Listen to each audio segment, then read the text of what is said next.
नाज़रीन 87 न्यूज के साथ मैं हूं Sumera Waqar. Pakistan federal union of journalist के मरकजी सदर राना मोहम्मद अजीम के एजाज में मुत्तहिदा अरब अमारात की मारूफ अरब समाजी शख्सियत गिनीज वर्ल्ड रिकॉर्ड होल्डर्स और अल जरूनी फाउंडेशन के चेयरमैन सोहेल अल जरूनी की जानिब से अपनी रिहाइशगाह पर अशाया दिया गया। इस हवाले से हमें रिपोर्ट कर रहे हैं 87 न्यूज दुबई के bureau chief Sheikh Tariq Nadeem.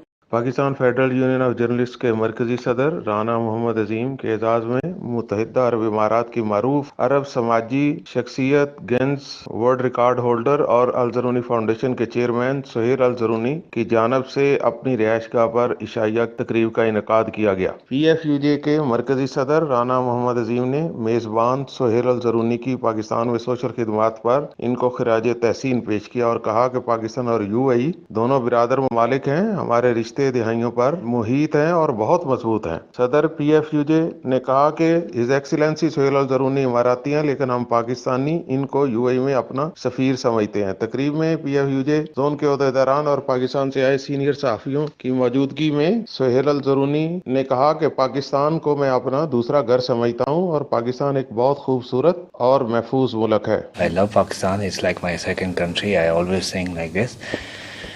Pakistan is mashallah, is a wonderful place and is also safe. Not like some people they are saying it's not safe. I always go there and I want to request to the Pakistani media, they can show nice things about Pakistan and inshallah I hope everything will be more good. और राना मोहम्मद अजीम ने media से गुफ्तगू करते हुए सोहेल अल जरूनी की मेज़बानी का शुक्रिया अदा किया और उनको लाहौर आने की बाकायदा दावत दी। Tariq Nadeem 87 news Dubai. और जो सबसे बड़ी बात इन्होंने कही कि हमें पाकिस्तान की खूबसूरती को दिखाना चाहिए, ये बिल्कुल ये वही कह सकता है जिसके दिल में दर्द हो। तो इंशाअल्लाह ताला जो बातें इन्हें बताई हैं उसको लेकर पाकिस्तान का में इनका पैगाम लेकर जाएंगे ताकि पाकिस्तान हकीकी पाकिस्तान बने, अपनी मंजिल पर पहुँचे।